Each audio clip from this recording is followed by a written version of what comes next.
Vamos a dar paso ahora a la presentación del doctor José Luis Sandoval Gutiérrez, quien nos va a presentar neumonía grave por COVID-19 endémico.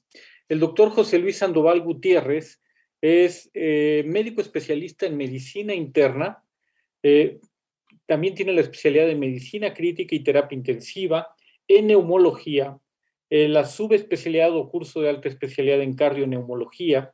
Es maestro en ciencias en el área de investigación clínica. Tiene también la maestría en administración pública, doctor en investigación médica, doctorante en administración pública y actualmente se desempeña como subdirector de servicios auxiliares de diagnóstico y paramédicos en el Instituto Nacional de Enfermedades Respiratorias. También tiene un importante número de publicaciones, capítulos de libro y pues es conferencista reconocido tanto a nivel nacional como internacional.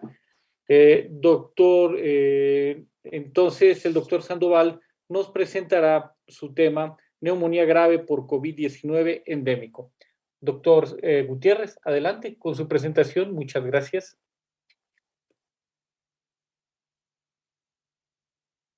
¿Qué tal? Muy buenos días. Soy el doctor José Luis Sandoval Gutiérrez, neumólogo intensivista, y agradezco la invitación de la Academia Nacional de Medicina a través del doctor Vázquez de Anda para tener una presentación el día de hoy. Me voy a compartir la pantalla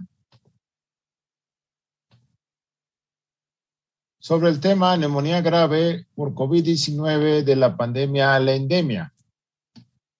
Sabemos que a finales del 2019 en la provincia de Wuhan, en China, empezó a haber cuadros respiratorios sugestivos de un nuevo virus, el cual no se había aislado hasta que posteriormente en junio 7 del 2020 se hizo el mismo y se compartió un par de días después a la comunidad internacional.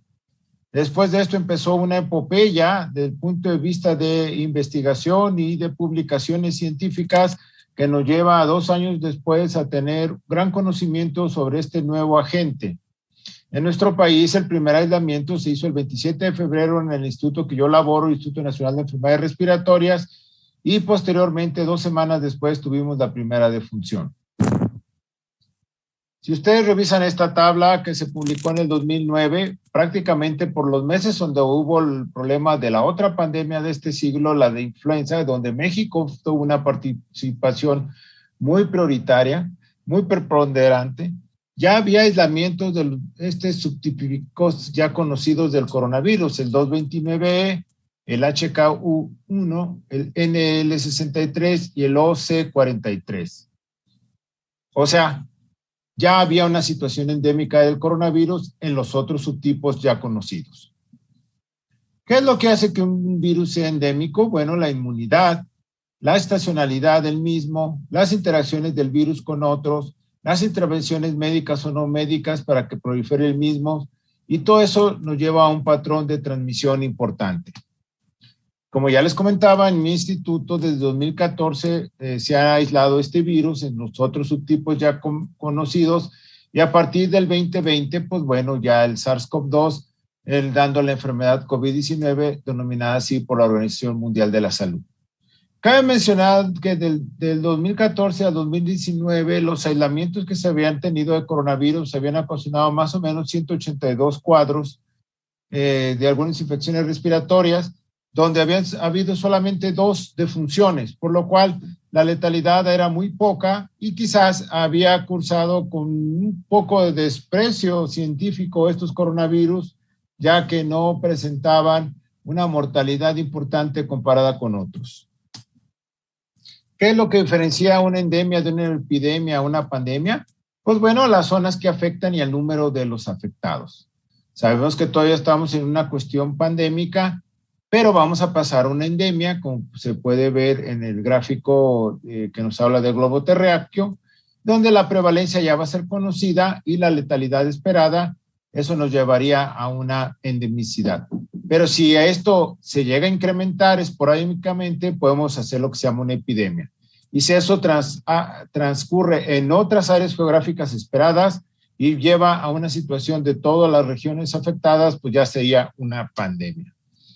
El diagnóstico virológico, biológico y de laboratorio a través de lo ya conocido para el COVID-19 nos habla de que obviamente prioritariamente está el hallazgo clínico, los laboratorios, el screening o tamizaje, es importante ver los mismos con las alteraciones propias de las enzimas hepáticas y las cuestiones renales y otras alteraciones hematológicas. La imagen que jugó una cuestión muy importante por la cuestión de la tomografía, la exploración de la biología molecular, donde se popularizaron mucho ya las pruebas rápidas y el PCR famoso, las pruebas inmunológicas con la emisión de anticuerpos y antígenos y otras situaciones de mediadores que se pueden estar descifrando, y técnicas nuevas que ya están en algunos lugares y que más en el futuro se pueden popularizar, como la obtención del virus a través de la saliva o de una gota capilar sanguínea.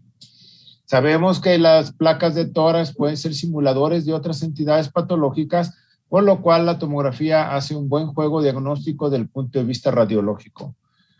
Cuando se le pregunta a través de la revista Nature a los diferentes científicos en el mundo qué es lo que va a hacer que haga esto una endemicidad, pues hablan de la cuestión inmunológica prioritariamente en sus diferentes fases, como pueden ver, y también alteraciones que en la vacunación que no haya sido, digamos, generalizada en muchas regiones, e inclusive hablan también de la voluntad política para que esto ocurra, y nuevos reservorios animales que pueden proliferar para nuevos virus.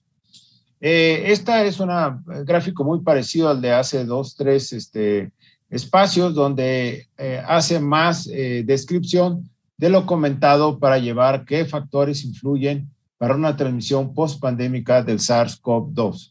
Y aquí podemos ver que las interacciones virales a través de la transmisibilidad, el orden de exposición y el grado de protección cruzada nos va a ser un determinante para ver este grado de transmisión. Sabemos que antes del COVID-19 pues hubo también coronavirus que dieron estas cuestiones epidémicas, el famoso SARS en el 2002-2003 en la provincia china de Kowloon y también de la isla enfrente que es de Hong Kong, donde hubo una mortalidad hasta del 10%, pero no salió de esa área geográfica, lo cual se limitó ahí. Posteriormente, lo que se llamaba el MERS, o sea, la respuesta del síndrome de insuficiencia respiratoria del Medio Oeste, esto llevó hasta más mortalidad de un 35%. Tampoco salió de ahí, afortunadamente, pero ya eran, digamos, 2 avisos antes de lo que pasó ya para el 2019. Algunas personas creyeron que la situación del Wuhan iba a ser similar, que se iba a localizar ahí y que no iba a salir, que iba a haber una contención interna. Y bueno, sabemos ya que eso pasó a la historia y fue totalmente diferente. En nuestro instituto ya hay una gran experiencia de muchos años a través de la radiología torácica, de los patrones diferentes que pueden mostrar un procedimiento invasivo viral. Y este es el famoso crazy paving o patrón de empedrado, que lo pueden ver en las regiones pariliares bilaterales de los pacientes afectados por este agente. Y también tenemos otros patrones que podemos ver las opacidades con virus de edultrado y un patrón mixto con una localización predominantemente bilateral, con afecciones superiores e inferiores, con una distribución subpleural y también teniendo otros hallazgos como linfadenopatía, telectasias y nódulos.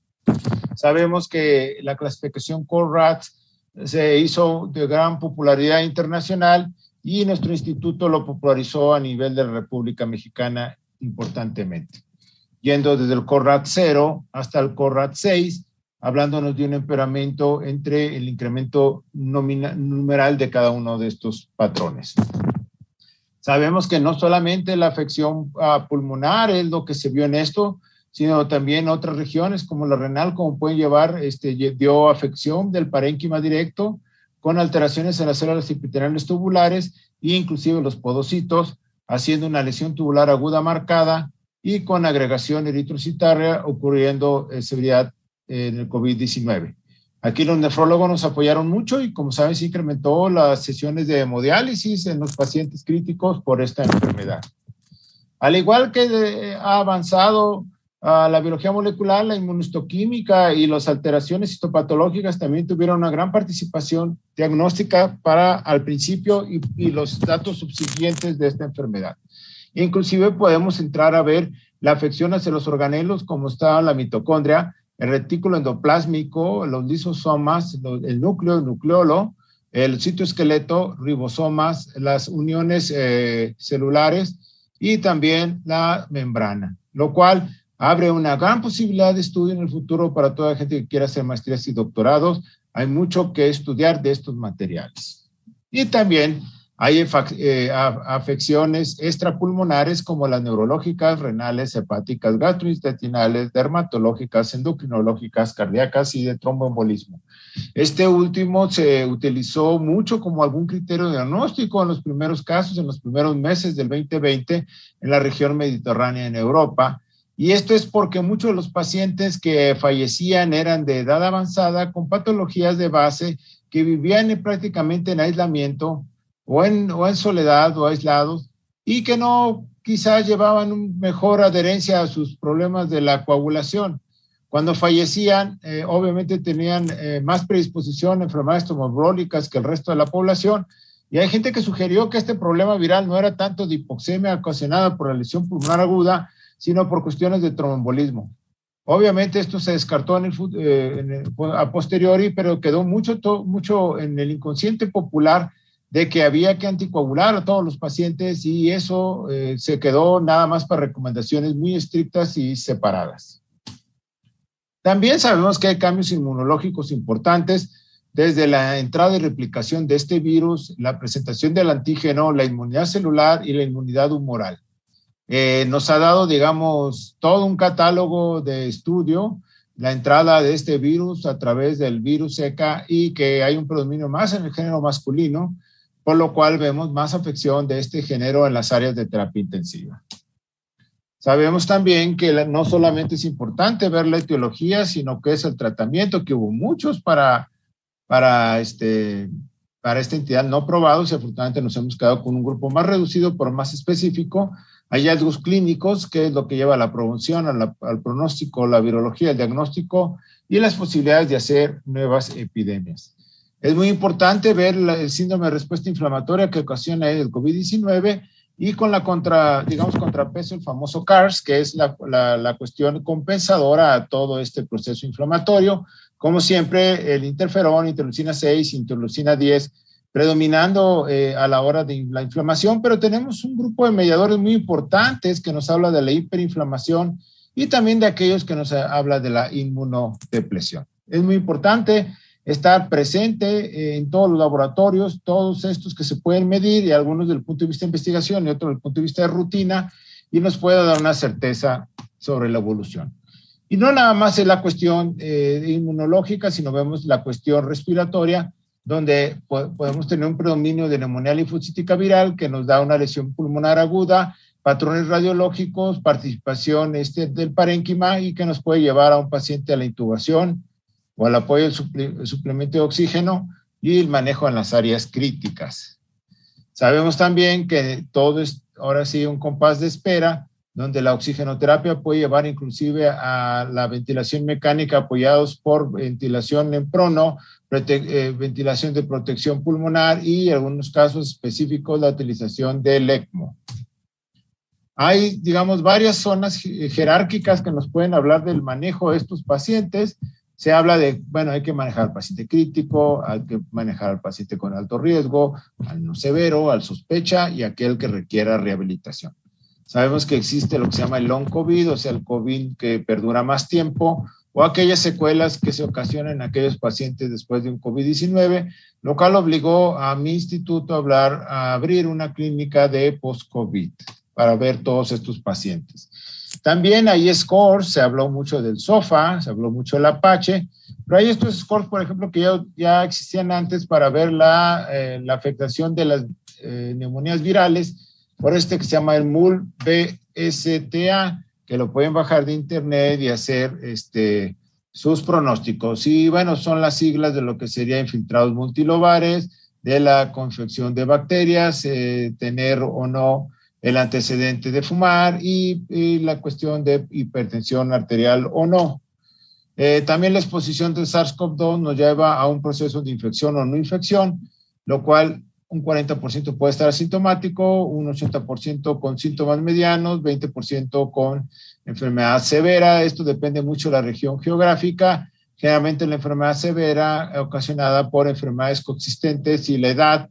Nuestro país tiene una gran predominancia de diabetes, obesidad y síndrome metabólico, lo cual hace unas regiones más propensas que otras al resto del orbe.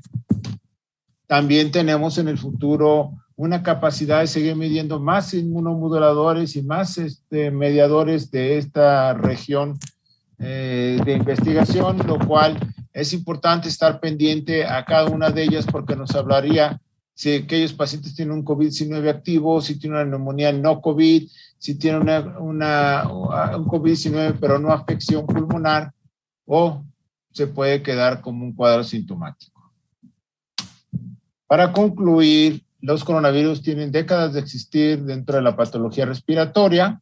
El conocimiento del presente virus, el SARS-CoV-2 y los subsiguientes obligan a hacer un tamizaje epidemiológico exhaustivo y debe existir actualización de guías nacionales e internacionales en el manejo del paciente crítico.